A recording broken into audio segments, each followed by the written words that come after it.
긴 경기장 도시야. All right, guys, here we are, Game 3 between NSHoSeo and Empire, and up at the top of the map in the yellow from the team Empire, it is the winner of our last game, Beastyqt, and down at the lower left in the blue from the team NSHoSeo, our Zerg player, it is Seal.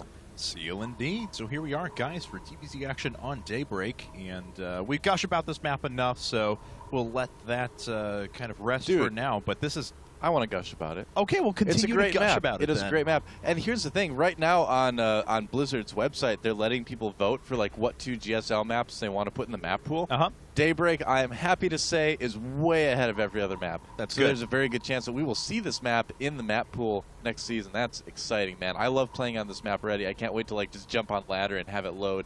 That's very interesting. In a while. Yeah, I really like that. I'm glad they're starting to incorporate maps that other tournaments or community members have come up with as well. So, not to say anything about the Blizzard map-making team, but there are some very, very talented map makers that are out there, and it's glad to see that they're getting the respect they deserve.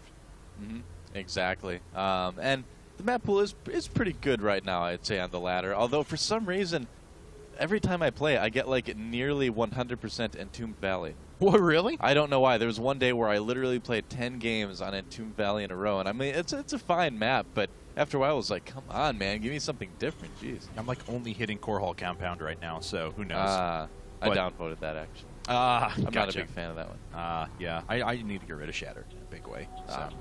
All right, so we do have gas coming up after Barracks now for Beastyqt, so nothing to point to anything other than just normal reactored Hellion opening. Seal, of course, going hatch first, so very predictable openings on this map. Yep, that's right. Again, you know, pretty big map. We don't usually see a lot of craziness on it. Terran does like to proxy things every once in a while, but really is there a map that Terran doesn't like to proxy things on once in a while? That's very true, actually. Absolutely. So I think we're probably going to see your standard good old-fashioned reactor Hellion expand here from Beastyqt. No sign of a factory just yet because he doesn't have quite enough gas to do it, but I don't know. I have nothing really to support that. I just am assuming because it is TVZ and it's such a good opening. Oh, although there's the bunker. All right, so just a little bit of false bunker pressure here. Right. I mean, as we can see, I mean, maybe one Marine running out across the map, but unless this were guaranteed to get finished, he just wants to pull drones off the line and deny some mining time. Be as big of a pest as possible for right now. Well, I mean, the thing is you don't really need these minerals for anything else right at this particular point in the game. So yeah, if you can pull drones off the line like this and maybe get lucky enough to finish the bunker like this and maybe even get a Marine inside there. I'm going to give credit where credit is due. Beastyqt, he actually had brilliant positioning on that SUV, pulling off at just the right time to make sure that he was repairing up and things like that. This is actually incredibly well done because he can recover this at pretty much any time. There it is. He'll get 75 minerals back, and he has successfully pulled 9 drones off the line for a considerable amount of time. Yeah, no kidding. I would definitely pay 25 minerals to get my opponent, well, probably about 100 minerals behind, maybe even more with that. Yeah, really, really good deal. And there's no reason that pretty much every Terran player should be doing something like that, no matter what their opening is. There's very few openings for Terran right now in TVZ where you can't, you know, squeeze the temporary minerals in there for a bunker just to get that sort of little edge. And he's going to have enough here for a couple of Hellions in just a second, so very, very standard opening from him, but doing a nice little bit of harassment at the beginning, as we kind of mentioned. So going after the supply depot, and also doing a nice thing by already starting the supply depot / bunker wall that'll go across this line here to the other side. That'll keep him safe from any sort of Ling run-bys at the mid-game, and it's really, really effective. Yep, exactly. Exactly, Cat's Pajamas. Oh, my thank you. I appreciate it. I have praise from Doa. My life is now complete. Well, you know, it's not everything, but sure it's nice. Second gas pretty quick for NSHoSeo, actually. So I wonder if we're going to see a large amount of roaches come out from him early on, maybe a little bit of a push even. A lot of Zerg players have enjoyed throwing down that roach warren to kind of counter this Hellion opening too. And so, I don't know, we'll see. The second gas is certainly suspicious. Oh, and he sneaks into the main. This is actually not good for Seal at all. Oh, man. Seal could lose a few drones here. At the very least, he is going to lose some mining time, and this is pretty good for Beastyqt. Not killed any drones yet, though. He's got to start racking up those. Gets one, and actually doing a pretty good job Seal is, in fact, of running away all of the hurt drones. He's only lost 2 so far. Well, yeah, I mean, with Queens, you can't chase those Hellions too quickly. And if you watch, Seal was just producing only drones, now just producing some Lings here, too. So thinking he could handle it with his Queens and taking a little bit of damage because of that, that Hellion is quite annoying. Yes, it is. Still running around, as a matter of fact. At the same time, BCQD is actually putting up another base. So we can see, so this will probably be used as a macro CC for a little while, but then he's going over into heavy marine tank production. Yep, and a macro hatch going up for Seal right now as well, so just trying to stay ultra safe here too, but building up some gas as well. I think we're going to see a lair pretty soon from here too. Yeah, there's the Evo chamber. So will it be a second Evo chamber or will it be a lair? And wow, really walling this in right now is that's not much of a gap between these buildings at all. And in fact, I think the only gap is the one over here on the left just a little bit. So a Baneling nest. Okay. Yeah, it's all so right. So basically wanting to stay really safe on 2 bases, essentially. I don't think this is going to be any sort of Baneling bust or anything like that. But yeah, just kind of really feeling the pressure early on. Leenock-esque, though. See if he goes up to 4 gas. Layer tech pretty quick here into Spire. And his opponent, though, is just adding on a starport. So it's actually going to be just Marine and Medevac for a while. He's going to wait on this tanks for a little bit later. Yep, again, this is kind of something that we've been seeing a lot of Terrans do right now. Stay on just Bio and Medevacs for a long time.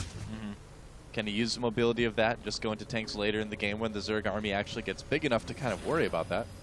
And throwing in an engineering bay up at the front is kind of a nice touch as well. Adds a lot of HP up there. And still has space in the middle for, is that big enough for a bunker? I'm not actually sure. Yeah, you could, it wouldn't fit right between the supply depots, but you would have sort of right like a little here, wedge kind of a thing. triangle thing. Yeah. And he's just going to fit in another supply depot there. Actually, that might have fit. All right, well, he is actually putting up the tech lab on the factory now, so very orderly base there, as you can see. Buildings all perfectly lined up. And let's go ahead and take a look now, as he does have his macro CC up as well. Seal, on the other hand, quite a few Banelings. And starting to stack those creep tumors to get that creep spread out there as quick as possible. Layer tech just finishing, getting us quite a bit of gas, so probably a Spire here in a second, though he could throw us for a loop, certainly. You know, sometimes you see game designers kind of switch from different games to go to other companies and help them with. Yep, there's a Spire.